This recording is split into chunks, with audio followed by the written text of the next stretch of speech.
here at our pullovers. We're probably gonna do 2 to 3 sets of the pullovers, and we're doing a high rep range for this one. We're gonna do 15 to 20 reps. You wanna kind of pre-exhaust the muscle. And the reason we want to pre-exhaust the muscle is sometimes when we do lat pull downs, barbell rows, like the compound movements, we don't really feel our back. And this is kind of, the pre-exhaustion is basically to put a little blood on that muscle, and it's like more to mind to muscle connection. Anyways, let's get to our workout. Well, we're obviously not going to use the straps right now. We're going to do it on our next exercise. We just put some music on and rock and roll.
Didn't expect to go to hit 20 there, but this weight's a little lighter, on the lighter side.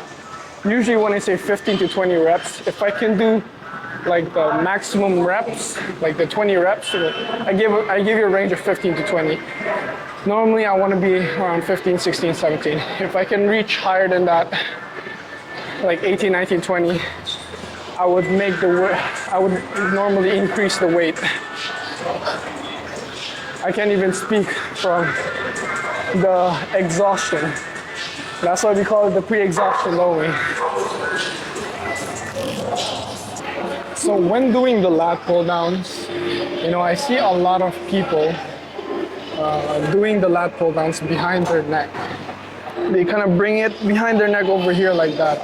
You don't want to do that. It's kind of like an old school thing. It really is bad for your shoulders. And overall, the lat pull down, the normal one where you put it in front of you, gives you a much better stretch and contraction. So if you want a bigger back, doing the normal lat pull down is much better than doing it behind the neck. So if you compare the two, what reasons do you have for you to do behind the neck if you want to grow your back, especially for hypertrophy purposes? And yeah, now we can use the straps to use now. We can put them to use finally. Now, the hard part is wrapping it around the bar.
sometimes when you're using the straps, you can strap the first one in pretty easily, but the second strap, when you strap them in, you have to use one hand. Makes it a little bit more difficult.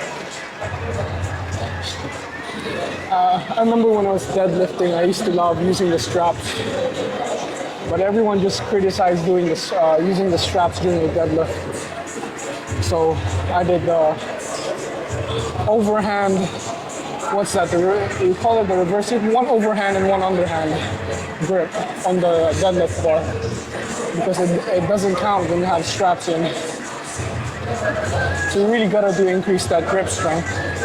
And before I used to do a lot of arm wrestling trainings, and I love them, and I love doing arm wrestling.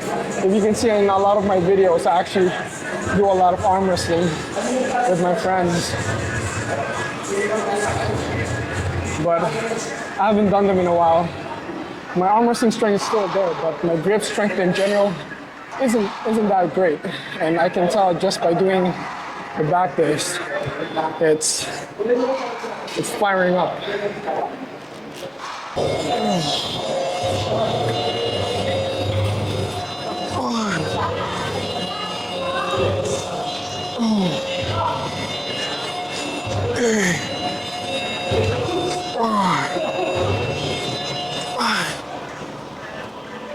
Six.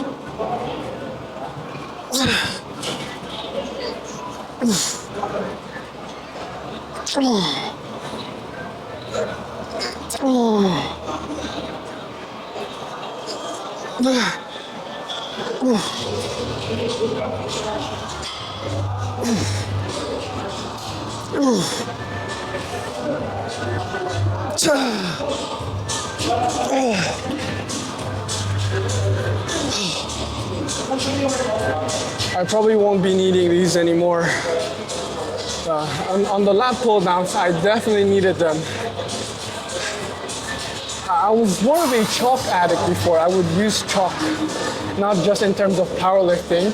I did use them on lat pull downs as well, so to get that good grip.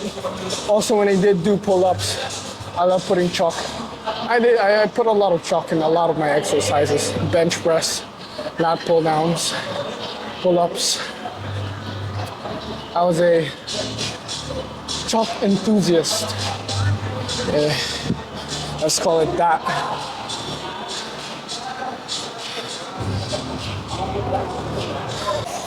You know, back then, I used to be a huge gym nerd. I would do a lot of research, and each set, I would track it down on my notebook, what was the weight and reps I did that day.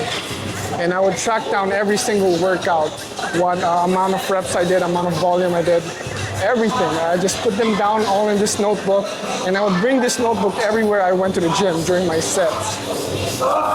And a lot of people would kind of ask me, it's like, oh, what is that notebook for, and stuff like that. I said I tracked down everything about the workout. Man, I was a huge nerd.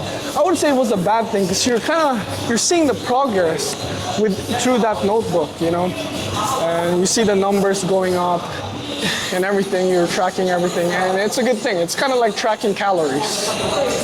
But I would say tracking calories much, much more important, because that diet is just, you know, it's a must. It's like having sex in a relationship. It's a must. They just say that. Hey, scratch that, and let's just hit our workout.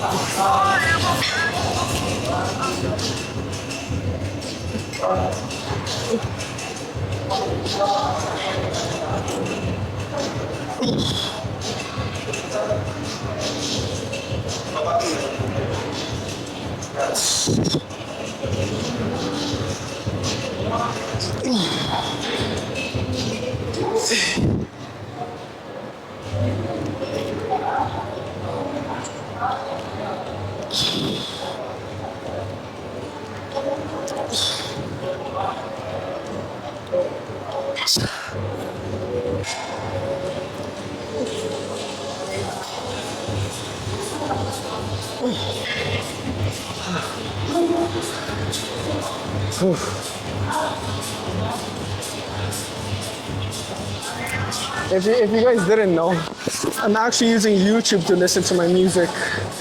And look at that, right over here. And the reason is that I did have Spotify, but my membership got expired. I forgot what happened, but I ended up stopped using it. I didn't continue using it, so now I'm using YouTube. And if I close it, the music stops. And I also used to have YouTube Premium, which was good for the music, but I ended up not getting it back as well. And the music I just showed you, it's called Koshunye Alfingshe. It's from the opening of Tokyo Ghoul Re. I'm not sure if you guys know what Tokyo Ghoul is, but hell of a good anime, man. Definitely a watch. What am I waiting for?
Yeah. So this is the feeling that I'm chasing for. This difficulty, I don't feel it in the cable rows or the hammer strength rows. Even though I do push myself to the limit like I am doing here, it just feels different. It's just much more, it just feels right.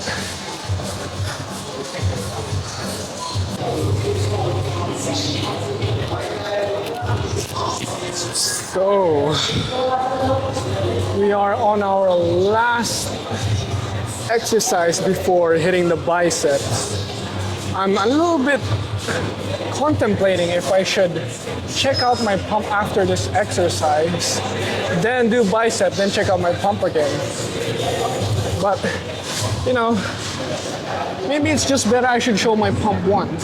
So it's more valuable because I only show it one time instead of 2 times, you know what I'm saying? You know what, let's hit biceps first, finish all our exercise, then show my pump after that. Sometimes the excitement, the feeling of excitement takes over you and you just want to take your pump cover off. But gotta stay disciplined.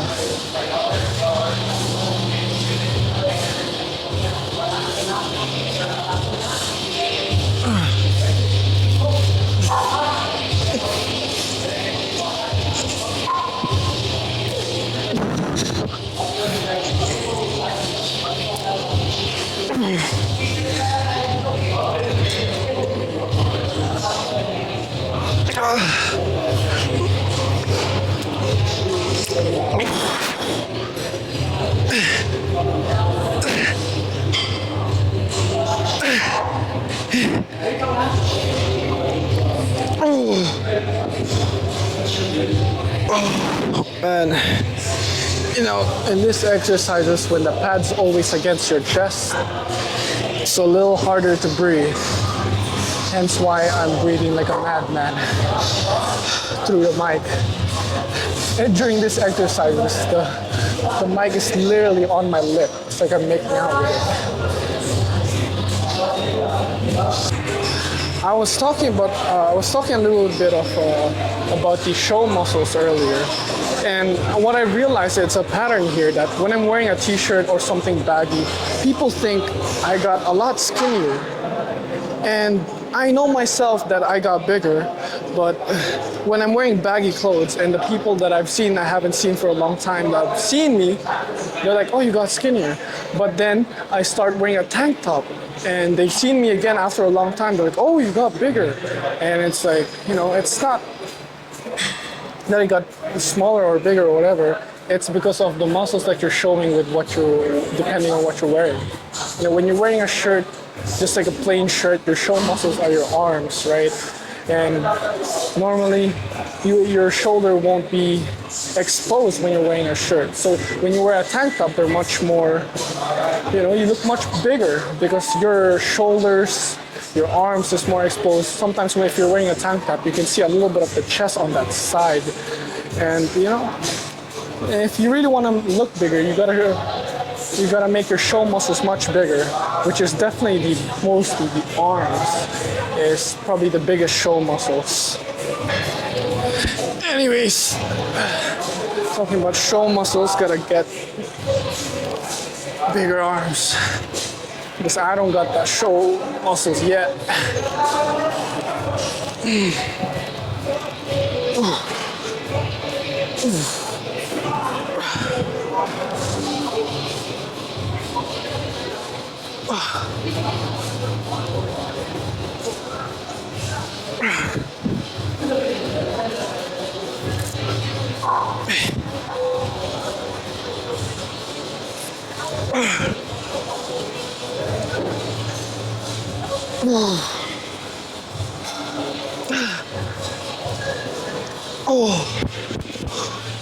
Oh man, my bicep just drops dead right away.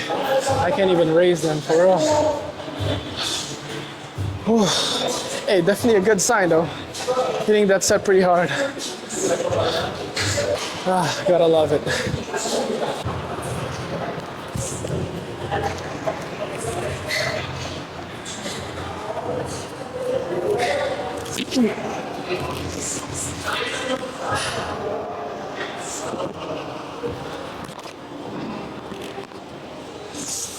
Finally, here we are. The moment I've been waiting for.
So this is my dinner for tonight. It's called sinigang. It's a Filipino dish, and I do eat chicken and rice every here and there. And most of my meals is chicken and rice, and a little bit of vegetables on the side sometimes. But just eating that repetitively, it may cause a burnout, and you don't want a burnout to happen. Before a burnout happen, eat something that you enjoy. Because at the same time, the gym in your body is not gonna be your whole life. You wanna enjoy the food that you eat. You wanna enjoy your training, and eating chicken and rice repetitively. There are times where you're not gonna enjoy the gym. You're not gonna get a pump. You're gonna be lifting. Light weights. So you just wanna, in a way, cheat, but not really cheating. There's a boundary here and there. Cheating, I would say, be eating pizza or donut, a lot of donuts. But as long as you're in that caloric deficit, you reach that caloric deficit, and like there's a certain number that you want to kind of chase. But you know, here this is food that I enjoy, and man, I'm excited to eat this. So I'm gonna say bye to you guys, and maybe next time I'll be eating chicken and rice. Peace, guys.